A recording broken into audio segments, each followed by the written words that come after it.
Adik-adik remaja yang kami cintai dan kami banggakan, malam hari ini kita akan melanjutkan kajian tentang larangan-larangan dalam sholat. Walaupun sholat itu adalah perintah wajib, perintah fardu ain yang mesti kita kerjakan, tapi ada saat-saatnya dalam kondisi atau dalam tempat atau dari segi perbuatan itu dilarang. Tidak semua perintah itu bisa dikerjakan, tidak semua ilmu itu bisa ditempatkan, tidak semua ilmu itu bisa diamalkan.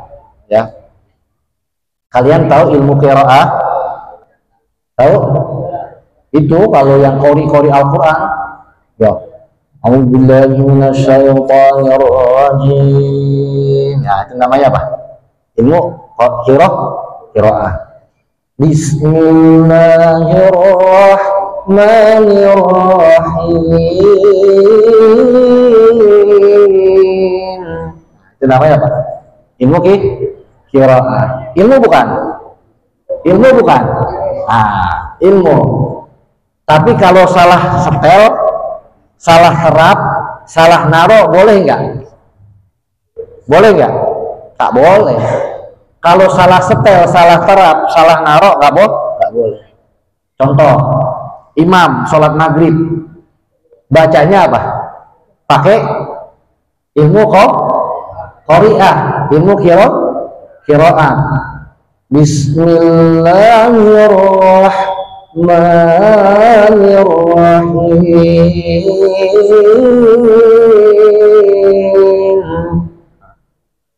Yang ada apa? Kelamaan. Jamaah pada apa? Pada bete, pada kabur, ya, pada demo. Imamnya kelamaan, gitu ya. Pada gempor, ya, itu namanya ilmu salah setel, ilmu salah terap.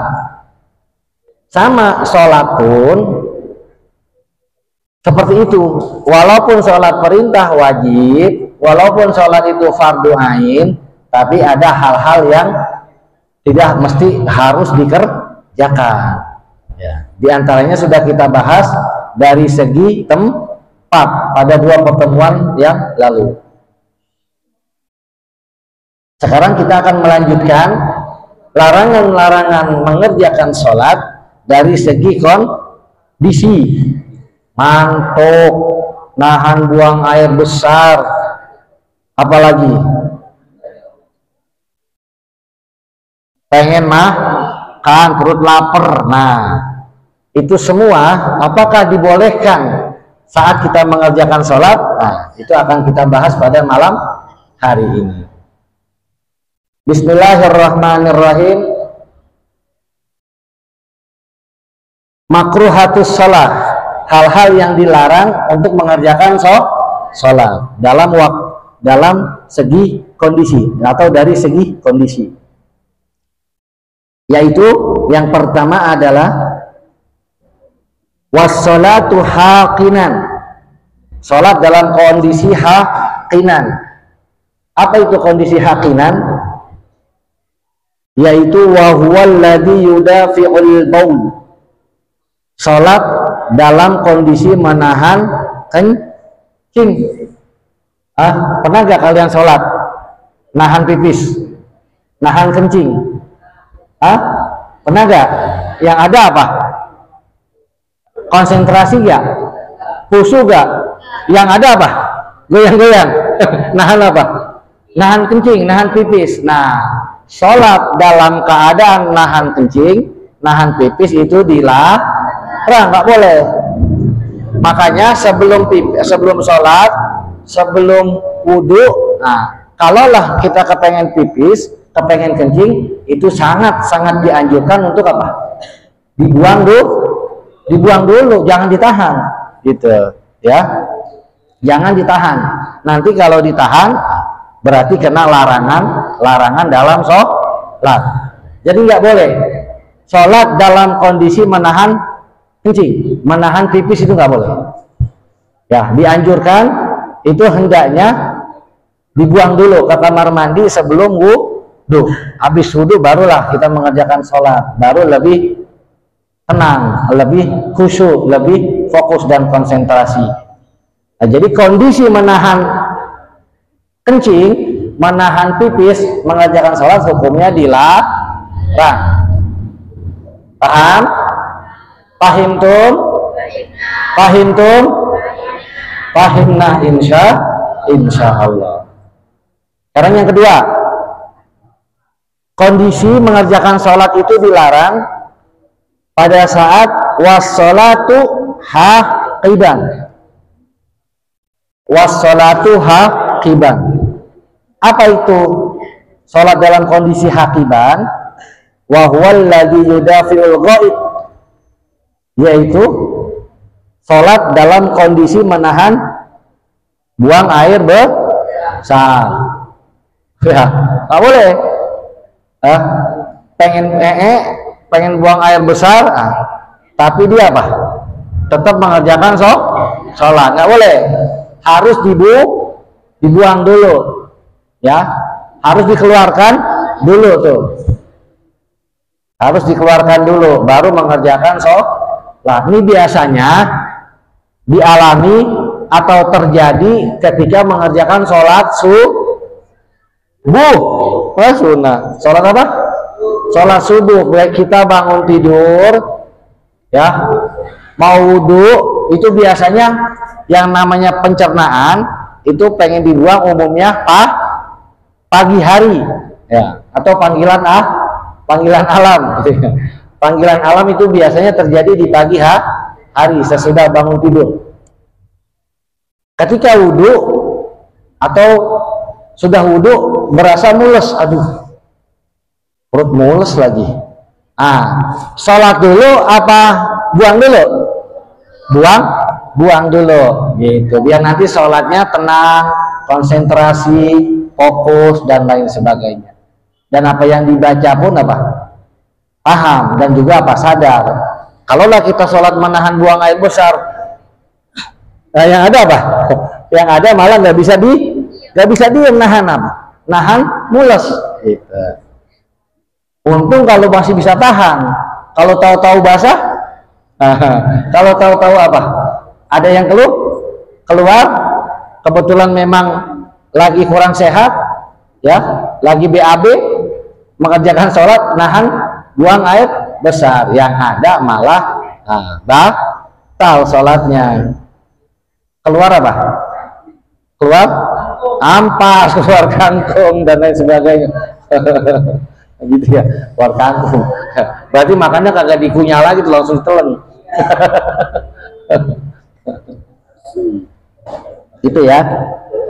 Jadi yang kedua, nggak boleh tuh kalau kita sholat menahan buang air besar atau menahan berak dah, gitu ya. Menahan apa? Hadas. Kalau Pak Ustadz lihat orang sholat berjamaah, yang sering terjadi kalau orang sholat berjamaah itu tiba-tiba ngebatalin sholatnya. Kalian pernah ngeliat gak?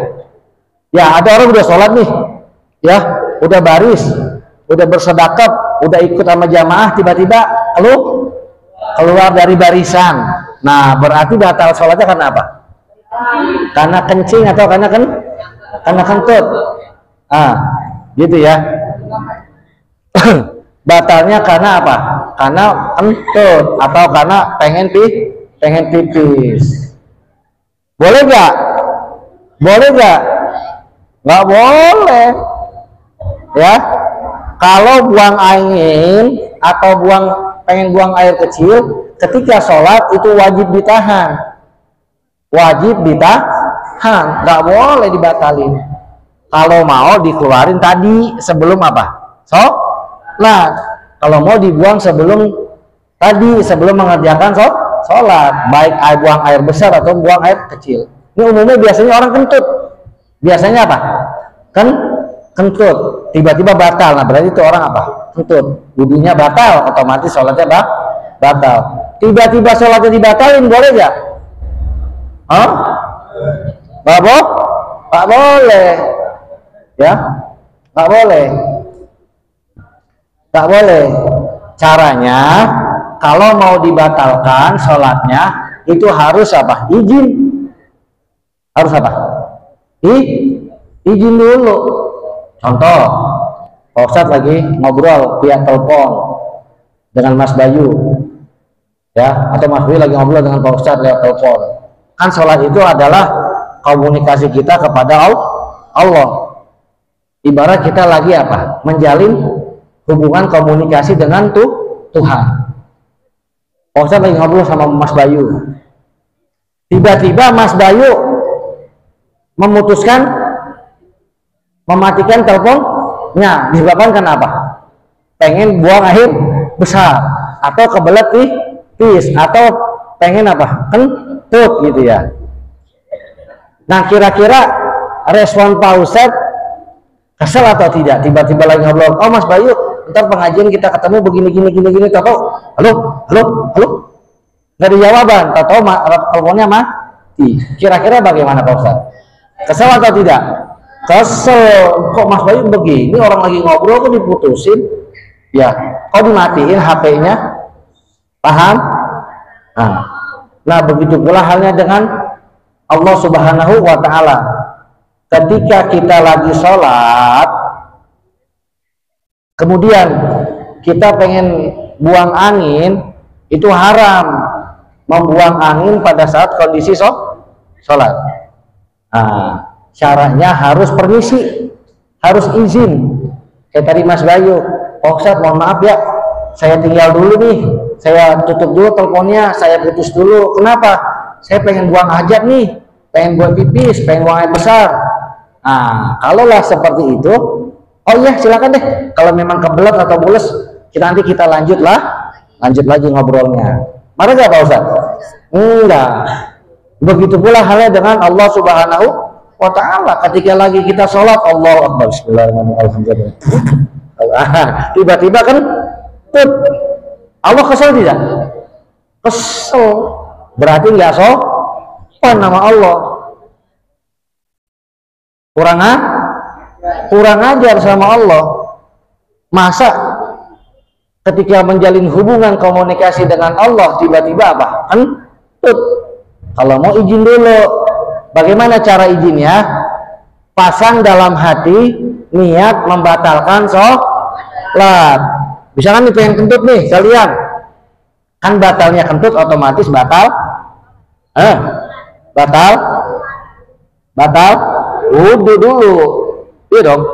Otomatis batal kentut, otomatis wudu itu apa, kentut itu membatalkan apa? Wudu. Kalau wudunya batal berarti sholatnya batal otomatis, ya. Udah satu paket.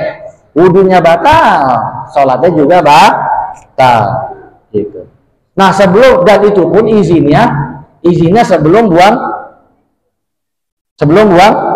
angin, sebelum buang kentut. Lagi baca bismillah, bismillahirrahmanirrahim, alhamdulillahirabbil alamin. Merbok perut gitu ya. Ya. Pengen buang angin, nggak tahan gitu. Kalau memang masih bisa ditahan, wajib ditahan.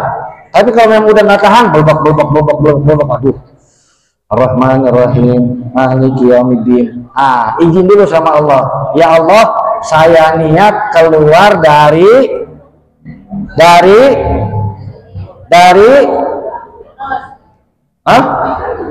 saya niat keluar dari anus.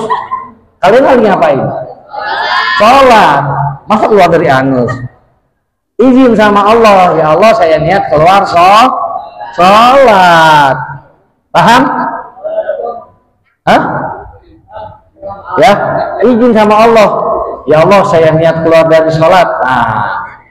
Berarti kalau sudah niat keluar, sholatnya batal. Tadi contohnya sama seperti Mas Bayu lagi bicara sama Pak Ustadz. Kalau lah Mas Bayu izin, insya Allah Pak Ustadz nggak marah. Tapi kalau tiba-tiba Mas Bayu mematikan teleponnya atau memutuskan hubungan, nah itu Pak Ustadz pun akan jadi tanda tanya. Ini Mas Bayu kurang ajar nih, gitu ya. Lagi ngobrol asik-asik, lagi komunikasi, kan tiba-tiba apa? Diputus, gitu. Paham ya? Nah itu perbuatan yang dilarang ketika sholat. Apa tadi? Menahan, menahan kentut. Nah itu nggak boleh. Menahan kencing itu nggak boleh. Hendaknya dibuang terlebih dahulu sebelum kita mengerjakan sholat. Wassalatu haziqan, sholat dalam kondisi haziq. Nah, apa itu haziqan? Wa huwal ladzi yudafi'ur rih, sholat dalam menahan kentut. Jadi sholat dalam kondisi hakinan itu menahan kencing, sholat dalam kondisi hakiban itu menahan, artinya sholat menahan buang air besar. Sholat dalam kondisi haziqan itu berarti sholat dilarang dalam kondisi menahan angin, menahan kentut, gitu. Bahkan wajib untuk ditahan, jangan apa? Dibuang, apalagi sholat jamaah. Antar yang apa? Sebelah jadi apa? Terganggu sholatnya, gitu. Yang jadi apa? Terganggu. Pret, gitu.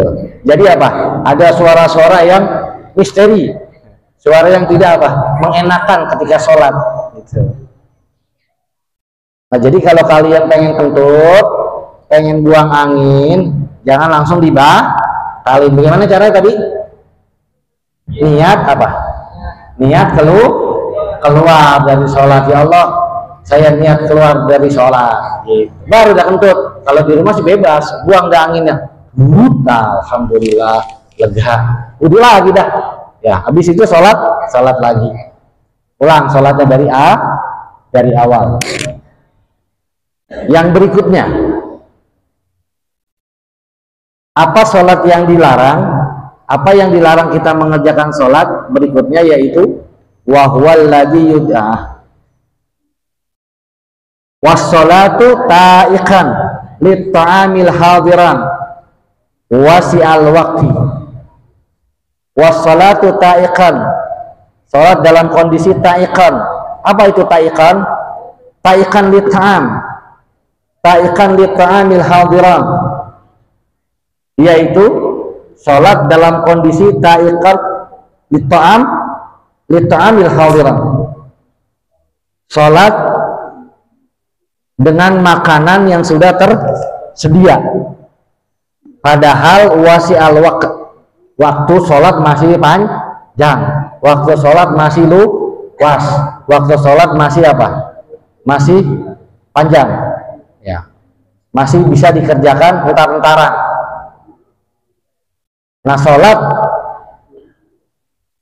mendahulukan makan sebelum sholat itu dilarang. Berarti hukumnya sholat dulu, makan dulu, ya. Dilarang kita mengerjakan sholat tapi dalam kondisi makanan udah tersedia, perut kita udah lapar. Nah, itu nggak boleh.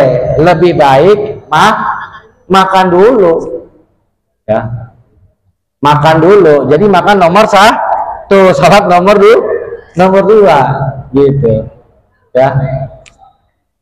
Kalau waktunya masih panjang, misalnya begini, katakanlah contoh waktu kalian nih ada acara selamatan habis apa? Selamatan sebelum Johor misalkan.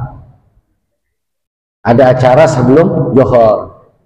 Entah itu di sekolah ataupun di rumah ataupun di tempat-tempat lainnya, gitu ya. Setelah selamatan, tahlilan, selesai, makanan sudah disediakan, masuk waktu zuhur. Allahu Akbar, Allahu Akbar, ya. Mana dulu? Makan dulu, ya. Ngenyangin perut baru sholat. Lebih baik sholat, lebih baik makan mikirin sholat daripada sholat mikirin makan. Allahu Akbar. Oh, ayam tadi ayam goreng enak banget kayaknya tuh. Ya, kalau dadar wanginya, sedap banget nih. Ya, sambal goang, sayur asem, gitu ya. Nah, sholat seperti itu nggak boleh. Lebih baik makan dulu. Lebih baik makan. Bismillah, makan. Tapi kita mikirin sholat. Kan habis makan apa? Langsung sholat. Habis makan wudhu sholat lah. Kita saya mau sholat dulu tuh. Sebelah apa? Ngadem dulu habis makan, ya, ngilangin kenyang, nurunin nasi. Ya. Saya mau ngadem dulu di bawah pohon toge gitu ya. Pohon toge gimana mengademnya? Pohon mangga lah atau pohon rambutan lah gitu ya. Sambil nurunin nasi. Ntar habis ngadem nasi udah turun baru sholat. Nah itu kalau waktunya masih panjang, itu lebih dianjurkan dan tidak dilarang, bahkan dilarang kalau waktunya masih panjang untuk kita apa? Makan dulu dari sholat gitu. Nah, jadi yang utama adalah makan dulu baru sholat. Lebih baik makan mikirin sholat daripada sholat mikirin makan. Tapi kalau waktunya sudah mau habis, waktunya sudah apa? Dikit, udah cekat, makan dulu, sholat dulu. Misalnya begini, kalian bangun tidur, perut lapar nih. Biasa kalau bangun tidur apa? Anggong ya, lapar nih perut nih ya, anggong. Nah, bangun tidur, sholat, katakanlah kalian tidur dari habis maghrib atau habis isya lah. Karena memang aktivitas padat, habis sekolah kegiatan apa? Kegiatan juga di sekolah ini rapat gitu ya, padat, banyak aktivitas sehingga capek kita nih. Habis sholat isya kalian, habis isya kalian langsung tidur, belum sempet apa? Makan malam. Habis isya kalian tidur belum sempet makan malam. Mendusin bangun jam subuh jam berapa? Subuh jam 4.40. Mendusin bangun kalian jam 4, jam setengah 5 lah ya, 4.30. 10 menit lagi waktu isya habis. 10 menit lagi waktu isya sudah apa? Sudah habis dan tergantikan dengan masuk waktu sholat subuh. Kalian bangun, nempak perut, lapar nih isi ya. Belum makan malam. Kebetulan pas nyingkap tudung saji, ada apa? Ada rendang, ada pecel lele, pecel ayam dan lain sebagainya gitu ya. Ada soto. Tapi ngelihat waktu sudah jam setengah 5. 10 menit lagi sholat apa? Masuk subuh. Nah, kalaulah waktunya sempit seperti itu, ya, tapi saya belum sholat isya. Semalam ketiduran. Sebelum sholat isya saya apa? Tidur dulu. Malam belum sempat sholat isya. Oh iya lupa. Ayo dah. Ntar aja makannya. Nah, setelah apa? Sholat isya dulu baru makan. Nah, kalaulah waktu mepet begitu, mana yang harus didahulukan? Sholat dulu, makan dulu?